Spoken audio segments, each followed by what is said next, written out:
নয়, তাই শেখ সাদির দ্বারস্থ হচ্ছি। তিনি বিশ্বনবী সাল্লাল্লাহু আলাইহি ওয়াসাল্লামের উদ্দেশ্যে লিখেছেন বাদ আল খুদা বুজুর্গি কিসসা মুখতাসার, অর্থাৎ আপনার মর্যাদার কতটুকুই বলতে পারবো, সংক্ষেপে এতটুকুই বললাম, আল্লাহর পরেই আপনার স্থান।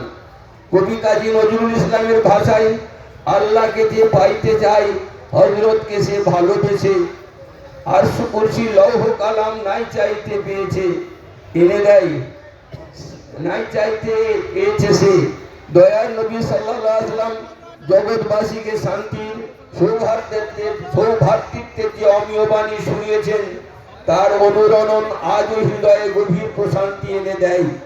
প্রিয় নবী সাল্লাল্লাহু আলাইহি ওয়াসাল্লাম দয়া, ক্ষমা, করুণা ও ভালোবাসার যে দৃষ্টান্ত স্থাপন করেছেন, তা আজও বেনজির। তাই তো Michael H Hart, sir Thomas Carlyle, major Arthur Leonard, Karen Armstrong, George Bernard শ'র মতো পশ্চিমা দার্শনিক বুদ্ধিজীবীদের লেখনী তার প্রশংসায় কোনো কার্পণ্য করে না। স্বামী বিবেকানন্দ দয়ার নবী সাল্লাল্লাহু আলাইহি ওয়াসাল্লাম সম্পর্কে বলেন, মুহাম্মদ সাম্যবাদের আচার্য, তিনি মানব জাতির ভাতৃভাব, সকল মুসলমানের ভাতৃভাবের প্রচারক, ঈশ্বর প্রেরিত পুরুষ। প্রখ্যাত সমাজতান্ত্রিক মানবেন্দ্রনাথ রায় লিখেছেন, মহাপুরুষ মুহাম্মদের অনুশাসিত ইসলামের আকস্মিক উত্থান এবং নাটকীয় বিস্তৃতি মানব জাতির সভ্যতার ইতিহাসে একটা বিরাট চমকপ্রদ অধ্যায়।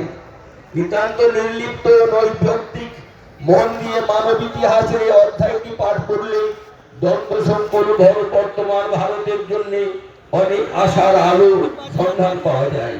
মহাত্মা গান্ধী বিশ্বনবী সাল্লাল্লাহু আলাইহি ওয়াসাল্লাম সম্পর্কে বলেন, আমি শ্রেষ্ঠ সেই মানুষের জীবন সম্পর্কে আরো জানতে চাই, যিনি আজ কোটি কোটি মানুষের হৃদয়ের প্রভাব বিস্তার করে আছেন। আমি নিশ্চিত এর নেপথ্যে তরবারি বা গায়ের জোরে নয়, বরং মহানবীর সারল্য, আত্মত্যাগ, দৃঢ় সংকল্প, ভক্ত অনুসারীদের প্রতি মমত্ব বোধ, সৎ সাহস, সর্বোপরি নিজের উদ্দেশ্য ও সৃষ্টিকর্তার উপর অগাধ আস্থা তাকে এই সাফল্য এনে দিয়েছিল।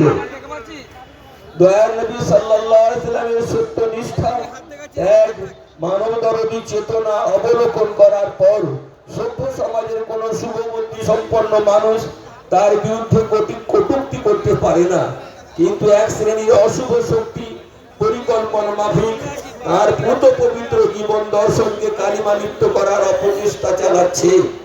তাদের লক্ষ্য সমাজে বিভাজন তৈরি করে অস্থিরতা সৃষ্টি করা, নৈরাজ্য কায়েম করা, এক কথায় অবমাননা। মুসলমানদের হৃদয় বিচলিত হয়, বেদনায় জর্জরিত হয়, তখন সে প্রাণ ত্যাগের কুণ্ঠা বোধ করে না।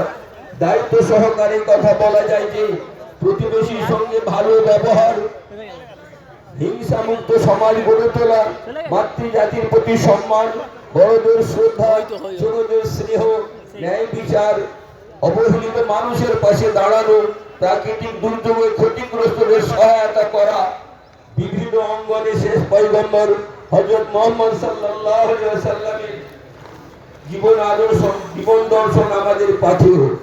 পশ্চিমবঙ্গ রাজ্য জমিয়ত উলামা অধ্যকার অধিবেশন দয়ার নবী সাল্লাল্লাহু আলাইহি ওয়াসাল্লামের অবমাননাকারীদের ভারতবর্ষের সংবিধান অনুযায়ী দৃষ্টান্তমূলক শাস্তির দাবি জানাচ্ছে এবং সকল ধর্মের মহাপুরুষদের বিরুদ্ধে অবমাননার বিরুদ্ধে সংসদে আইন প্রণয়নের জন্য কেন্দ্র সরকারের নিকট জোরালো দাবি জানাচ্ছে।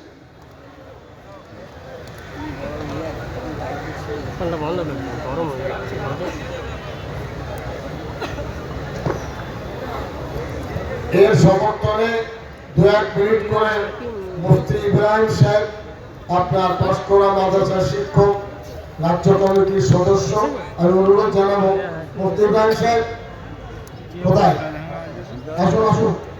এরপরে